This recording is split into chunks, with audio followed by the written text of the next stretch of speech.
हरियाणा विधानसभा चुनाव की तारीख जैसे जैसे नजदीक आ रही है वैसे वैसे सरगर्मियां भी तेज हो रही हैं। हरियाणा में 5 अक्टूबर को मतदान है और 8 अक्टूबर को मतों की गिनती की जाएगी। उस दिन नतीजे आएंगे। इस वक्त चुनाव प्रचार पर जोर है।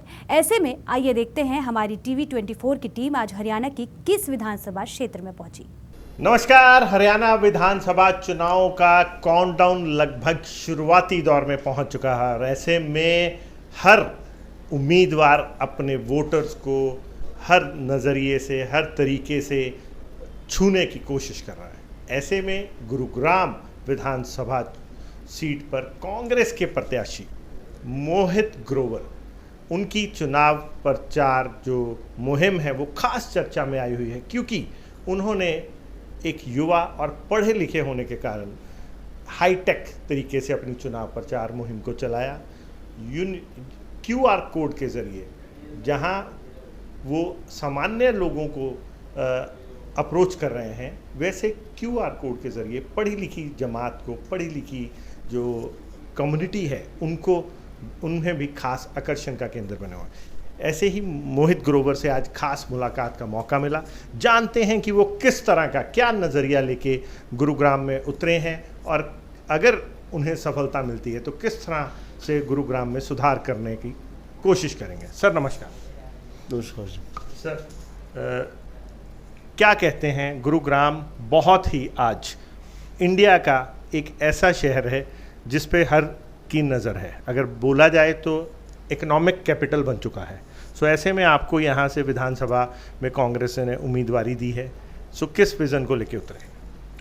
देखिए, गुड़गांव को आज विकास की आवश्यकता है जी। पिछले 10 वर्षों के अंदर गुड़गांव के विकास पर एक पूर्णविराम लग गया जी। जब भाजपा शासन में आई हरियाणा में और गुड़गांव के अंदर जी, तो 10 सालों में हर काम के ऊपर पूर्णविराम है। मेट्रो पर पूर्णविराम है, बेहतर स्वास्थ्य पर पूर्णविराम है, अच्छी शिक्षा पर पूर्णविराम है, बेहतर सड़कों पर पूर्णविराम है, स्वच्छ पानी के लिए लोग तरस रहे हैं, कूड़े की समस्या गुड़गांव की बहुत बड़ी समस्या है। तो अब जिस समस्याओं को निवारण करने के लिए लोगों का मन बन चुका है कि कांग्रेस पार्टी को इस बार मौका मिलने वाला है। कांग्रेस पार्टी के लिए लोगों का मन बन चुका है और मैं आश्वस्त हूँ कि इस बार हरियाणा के अंदर भी और गुड़गांव के अंदर भी कांग्रेस पार्टी आएगी, बहुत प्रचंड बहुमत से आएगी जी। ग्रोवर साहब, जानना चाहते हैं कि जैसे आपने होमवर्क किया होगा इस सीट पे चुनाव मैदान में उतरने से पहले, वैसे तो जहाँ तक हमारी जानकारी है आप इससे पहले खुद एक इंडिपेंडेंट निर्दलीय कैंडिडेट के तौर पर चुनाव लड़े थे और लगभग 50,000 का एक अच्छा बहुमत भी हासिल किया था। इस बार कांग्रेस साथ में है तो कहीं ना कहीं उस चीज़ का आपको बेनिफिट भी है। कहीं इस चीज़ के लिए और कांग्रेस की हवा के लिए आप कहीं ओवर कॉन्फिडेंट तो नहीं चल रहे? नहीं, मैं अति आत्मविश्वास में नहीं हूँ, लेकिन मुझे पूरा विश्वास है कि 36 बिरादरियों का आशीर्वाद मेरे साथ है, जनता का आशीर्वाद मेरे साथ है। रोज़ाना लगभग हज़ारों लोगों से मुझे मिलने का सौभाग्य मिलता है हर दिन, और जहाँ भी जा रहा हूँ जो प्यार, जो आशीर्वाद, जो जन समर्थन मुझे मिल रहा है वो सब मुझ में विश्वास पैदा कर रहा है। मैं बिल्कुल भी अति आत्मविश्वास में नहीं हूँ, लेकिन मुझे विश्वास ज़रूर है कि 36 बिरादरियाँ इस बार कांग्रेस पार्टी को मौका देगी गुड़गांव के अंदर। और कांग्रेस पार्टी की जिस दिन गुड़गांव विधानसभा सीट अगर मैं जनता के आशीर्वाद से जीत के आता हूं, तो गुड़गांव की बुनियादी आवश्यकताओं पर काम करेंगे। इस शहर को वास्तव में मिलेनियम सिटी बनाएंगे, जिसका जो अब तक सिर्फ कागज़ों के अंदर है। जी सर, बहुत अच्छी बात आपने कही, मिलेनियम सिटी। मिलेनियम सिटी हर कोई इसको बोल रहा है गुरुग्राम को, लेकिन मिलेनियम सिटी के लिए कौन से कदम उठाए जाने चाहिए, क्या उसके बारे में कुछ बताना चाहेंगे? देखिए, कदम उठाने की ज़रूरत है। जैसे कि भाई सबसे पहले तो अपने समाज को, अपने गुड़गांव की जनता को हमें बुनियादी आवश्यकताएं देनी होंगी, चाहे वो स्वच्छ पानी हो, चाहे जल भराव की समस्या हो, चाहे कूड़े की समस्या हो, चाहे शिक्षा हो, चाहे स्वास्थ्य हो, चाहे बेटर कनेक्टिविटी हो, चाहे मेट्रो कनेक्टिविटी हो, चाहे बेटर बस स्टैंड हो, चाहे ट्रांसपोर्टेशन, पब्लिक ट्रांसपोर्टेशन, इन सबको ठीक करने की ज़रूरत है। और ये सिटी डिज़र्व करती है, क्योंकि ये वो शहर है जो कि 65% रेवेन्यू देता है पूरे हरियाणा को। और उसके बाद भी अगर हम लोग इन बुनियादी आवश्यकताओं के अभाव में जी रहे हैं तो सीरियसली कोई गड़बड़ है। हमें जानने की ज़रूरत है कि हमारा खून पसीने का पैसा जा कहाँ रहा है। गुड़गांव में तो नहीं लग रहा, और अगर पैसा गुड़गांव में नहीं लग रहा तो जानने की ज़रूरत है पैसा कहाँ जा रहा है। तो तो जिस दिन हरियाणा के अंदर कांग्रेस पार्टी की सरकार बनेगी, गुड़गांव के अंदर कांग्रेस पार्टी का विधायक होगा, तो कांग्रेस पार्टी गुड़गांव के अंदर मेट्रो के लिए काम करेगी, पब्लिक ट्रांसपोर्टेशन के लिए काम करेगी, महिला सुरक्षा और सम्मान की काम करेगी, बच्चों को बेहतर शिक्षा देगी, बुजुर्गों को स्वास्थ्य देगी और सबका सम्मान होगा, सबको आगे बढ़ाने का काम करेगी। सर, बातचीत की जाए तो आज गुरुग्राम को कहीं ना कहीं, जहां बहुत विकसित शहरों में से गिना जाता है, वहीं इसको एक जाम नगरी भी कहा जाता है। सबसे बड़ी प्रॉब्लम गुरुग्राम में आने का मतलब लोग समझते हैं कि कितने घंटे तक जाम में फंसना। क्या इस चीज़ पे होमवर्क किया जाएगा? देखिए, जब तक पब्लिक ट्रांसपोर्टेशन बेटर नहीं होगा तब तक जाम की समस्या कभी ख़त्म नहीं हो सकती। मैं ये मानता हूँ, हम अभी इस वक्त बैठे हैं पुराने गुड़गांव के अंदर, यहाँ से रोज़ाना लाखों आदमी नया गुड़गांव में जाता है रोज़ाना, और जब नए गुड़गांव में जाएगा तो पब्लिक ट्रांसपोर्टेशन है नहीं, ना मेट्रो ना बस की सर्विस अच्छी है, तो हर आदमी अपनी गाड़ी या स्कूटर पे जाता है और मैक्सिमम लोग गाड़ी पे जाते हैं। तो मैं मानता हूँ अगर मेट्रो कनेक्टिविटी होती तो 10 सालों में कुछ नहीं हुआ जिसके ऊपर। अगर मेट्रो कनेक्टिविटी होती तो लोग गाड़ियों पे नहीं मेट्रो का यूज़ करते और अपना सपोज करो सेक्टर 4 से बैठते और सीधा जिसने जहाँ जाना है वो वहाँ पहुँच जाता मेट्रो से, दिल्ली हो या गुड़गांव किसी कोने में हो। लेकिन दुर्भाग्यपूर्ण बात है कि मेट्रो कनेक्टिविटी हो, पब्लिक ट्रांसपोर्टेशन, किसी के ऊपर काम ही नहीं किया गया और दिन पे चीज़ें खराब हो रही है। कांग्रेस पार्टी की सरकार बनने के बाद हम सबसे पहले मेट्रो कनेक्टिविटी के ऊपर, पुराने गुड़गांव से नए गुड़गांव की कनेक्टिविटी के ऊपर, पब्लिक ट्रांसपोर्टेशन के ऊपर, इन तीनों पर हम महत्व देंगे, इन पर काम करेंगे। और मैं मानता हूँ इन तीनों पर काम करने के बाद हम लोग जाम से कई हद तक आराम मिलेगा हमको। सर, एक क्वेश्चन, गुरुग्राम आज एक ऐसा शहर बन गया है पूरे भारत में जिसमें या तो बहुत हाई क्लास लोग हैं, हेलीकॉप्टर जहाज वाले, एरोप्लेन वाले, या बहुत ही डाउन माइग्रेट लेबर। तो इन दोनों में जो फ़र्क है, दोनों की सोच में बहुत अंतर है, दोनों की सुविधाएं मांगने में बहुत अंतर है, और ऐसे में आपके लिए कहीं ना कहीं एक बहुत बड़ा चैलेंज होगा। उसको खुश करने जाएंगे तो नीचे वाला नाराज़ होगा, नीचे वाले को खुश करेंगे तो ऊपर वाला नाराज़ होगा।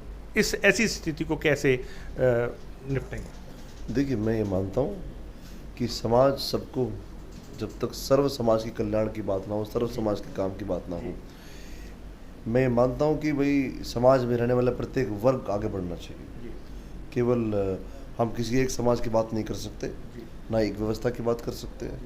मैं ये मानता हूँ कि समाज में रहने वाले प्रत्येक व्यक्ति का ज़िंदगी बेहतर होनी चाहिए, उस व्यक्ति की ज़िंदगी आगे बढ़नी चाहिए, और इसके लिए हम प्रयास करें। कांग्रेस पार्टी का एक ही मंत्र है, एक ही मकसद है, एक ही नारा है और एक ही काम करने का तरीका है, वो ये कि सबको सम्मान मिले, सबकी ज़िंदगी बेहतर हो, 36 बिरादरी का विकास हो, और समाज में रहने वाला प्रत्येक व्यक्ति, चाहे वो किसी बिरादरी का हो, किसी जाति का हो, किसी धर्म का हो, सबको आगे बढ़ाने के लिए कांग्रेस पार्टी काम करेगी।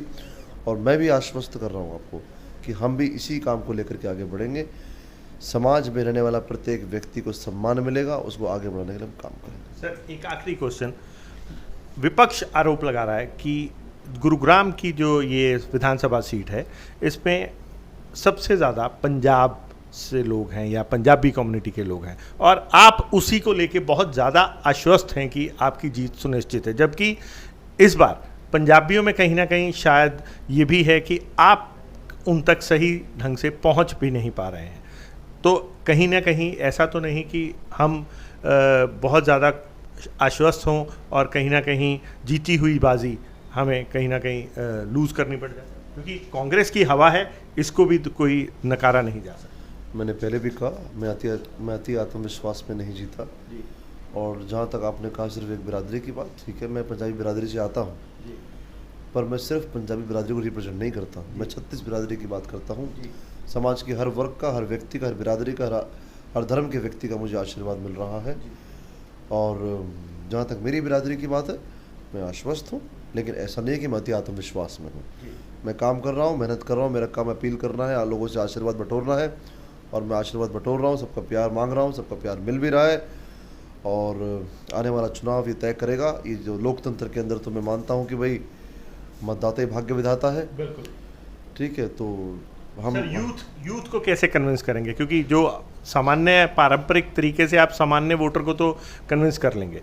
यूथ के लिए आपने QR कोड भी निकाला है, बहुत सारी चीज़ें आपने और भी करी, हाईटेक करने की कोशिश करी है। तो यूथ को क्या उम्मीद, क्या सपना दिखाएंगे? जो यूथ आज कुशल है आपकी तरह, आप तो समझते हैं, आप खुद एक यूथ हैं, आपने 26 साल की उम्र में पहला चुनाव लड़ा था, लेकिन वो यूथ जो आज यूथ है और उसे उसके स्किल के हिसाब से रोज़गार नहीं मिल रहा, उनके लिए किस तरह के कदम उठाए जाए? इस गुड़गांव को विकास की ज़रूरत है। आज बड़े सारे नौजवानों से जब मुझे मिलने का अवसर मिलता है तो हर एक नौजवान की एक ही शिकायत है कि हमारे हाथ में डिग्री होने के बावजूद हम दर दर की ठोकर खा रहे हैं। तो मैं सभी नौजवानों को आश्वस्त करता हूं कि मैं गुड़गांव का विकास करूंगा। गुड़गांव का विकास करके मैं इस शहर में रोज़गार के अवसर पैदा करूंगा और हर खाली हाथ में रोज़गार देने का मैं काम करूंगा। शहर की तरक्की होगी, रोज़गार पैदा होंगे, रोज़गार नौजवानों को मिलेंगे और मैं ये करूंगा कि गुड़गांव के नौजवान को विशेष तौर पे रोज़गार मिले। अंत में 5 तारीख को वोट है और वोट के लिए आप अपनी जनता से, अपने जनता जनार्दन से, अपने मतदाता से किस तरह से अपील करना चाहेंगे? मेरी बड़ी विनम्रता पूर्वक आपके इस चैनल के माध्यम से प्रार्थना है हर एक गुड़गांव के मतदाता से कि आने वाला 5 अक्टूबर का दिन बहुत महत्वपूर्ण है। हम सब के लिए वो दिन है जब हम लोग परिवर्तन के लिए मतदान करेंगे। ये दिन है जब हम लोग नई उम्मीद और अरमान के लिए मतदान करेंगे। तो आपसे मेरा विनम्रतापूर्वक प्रार्थना है सभी मतदाताओं से कि आने वाली 5 अक्टूबर को आप सभी हाथ के निशान पर आपके इस बेटे, अपने इस भाई को मतदान दे करके विजयी बनाएं। बैलेट नंबर 5, तारीख 5। बहुत बहुत शुक्रिया, धन्यवाद। सो ये थे हमारे साथ कांग्रेस के उम्मीदवार गुरुग्राम विधानसभा हल्का से मोहित गुरुवर। जो इनसे बातचीत की वो आपके सामने है। अब किसे आप चुनना चाहते हैं वो आपका खुद का फैसला। देखते रहें, बने रहें TV24।